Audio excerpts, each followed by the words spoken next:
신년을 맞아 이재명 더불어민주당 대표가 취임 후 첫 정식 기자회견을 가졌습니다. 야당 말살 책동 또한 그만두시기 바랍니다.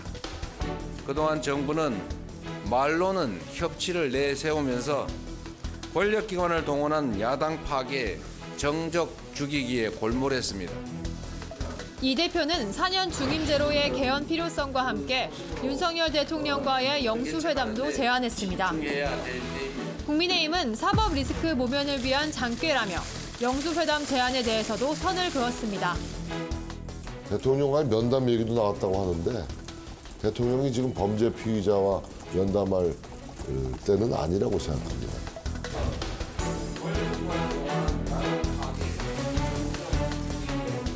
두 분의 총평부터 좀 짧게 한마디씩 들을까요? 박 의원님. 일단 이제 신년 기자회견이었고요. 이제 이재명 당대표가 이번 2023년을 맞이해서 현실 인식이 좀 드러난 것 같아요. 전반적으로 국가가 가야 할 방향에 대한 것을 하나하나 잘 짚었고 거기에 대해서 또 기자들의 질의에 대해서 성실하게 답변하는 그런 모습이었습니다. 아니 근데 이재명 대표는 전반에 대해 이야기하신 거 맞는데 기자들 질문은 사법 리스크에만 집중이 돼서 사회를 보시는 박성준 의원이 좀 난감해하시는 것 같더라고요. 그렇진 않았어요. 제가 하면서 빨리빨리 넘어가더라고요. 혹시 불체포 특권과 관련해서 말씀하셨던 대로 내려놓으실 뜻이 있으신지 묻습니다. 역시 가정적 질문이어서 제가 답을 드리기는 적절치 않은 것 같습니다. 네, 다음 질의부터 이어가도록 하겠습니다. 근데 이 문제와 관련해서 제가 하나 말씀을 좀 추가로 좀 드리려고 했는데 우리 사회자께서 너무 빨리 넘어가셔서 한 질문에서는 대표가 딱 마무리한 것 같더라고요. 우리는 또 이렇게 속도전이 중요해서 방송을 하던 사람들은 방송을 역시 하니까 좀 골치 아픈 거는 빨리빨리 넘어가고 좋은 거는 살살 좀 시간을 두고. 워낙 베테랑이시라서.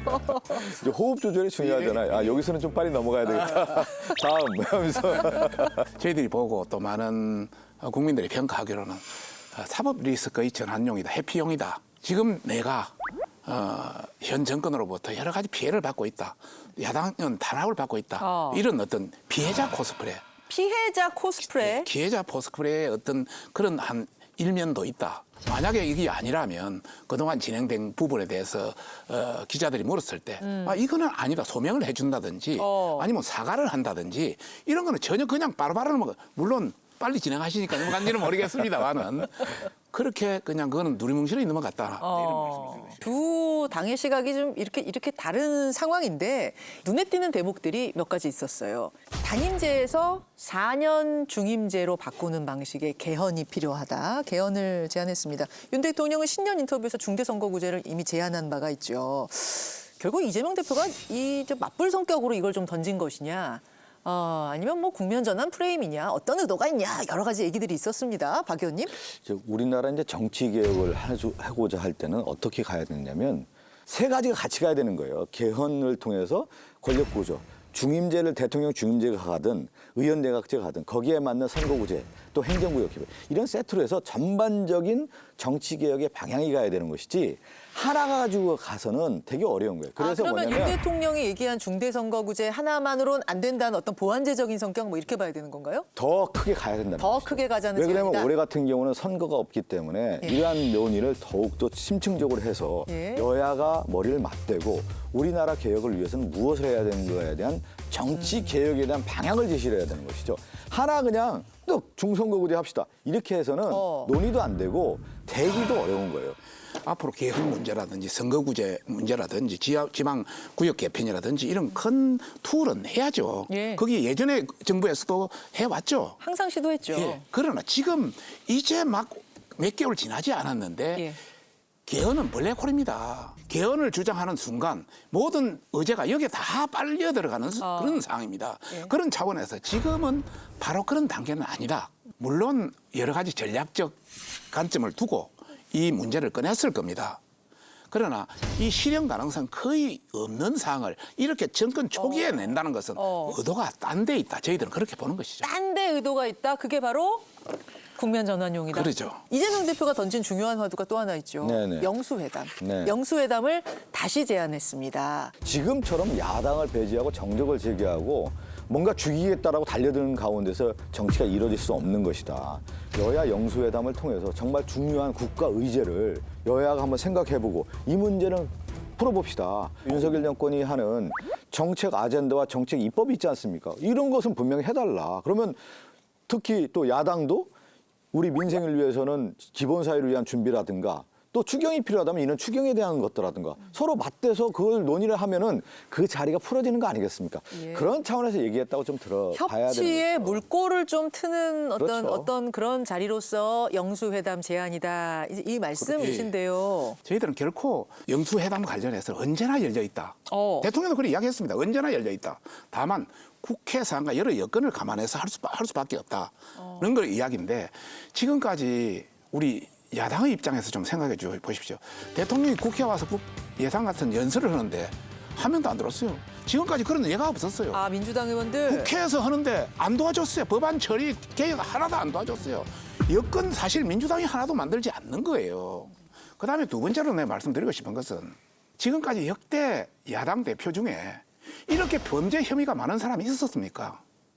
이런 분하고 같이 영수회담을 하게 되면 모든 것을 인정하는 또 원래부터 그렇게 노렸던 그걸 그대로 인정하는 꼴이 되기 때문에 저희들도 부담을 가질 수밖에 없다. 정진석 비대위원장이 비슷한 이야기를 하셨어요. 제발 좀 발목 잡기, 발목 꺾기 하지 말고 국민이 선택한 윤석열 정부가 일 좀 하게 협조를 좀 해주셨으면 좋겠습니다. 대통령과의 면담 얘기도 나왔다고 하는데 대통령이 지금 범죄 피의자와 면담할 때는 아니라고 생각합니다. 그래서 뭐 도둑 우르는한데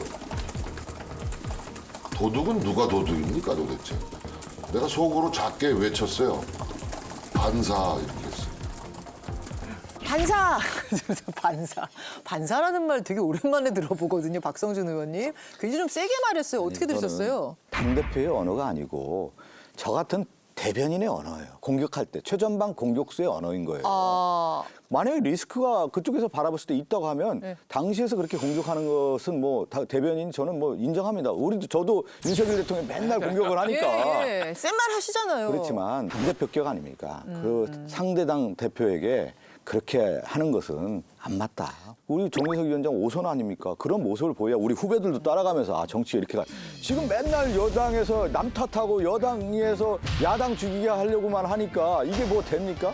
그것도 비대위원장이 이렇게 나서서 하면은 저는 그런 모습이 좋지 않다. 지금 저 후배로서 오히려 충원을 하고 싶어요. 이제 민주당에서 이재명 대표 본인께서 직접 야당 말살이다. 정적주의다 이런 말씀을 하시니까 같은 대표끼리 우리 뭐 비대위원장이 같은 대표 아닙니까? 우리 당의 대표니까 이제 그렇게 조금 강한 말이 나간 것 같고요.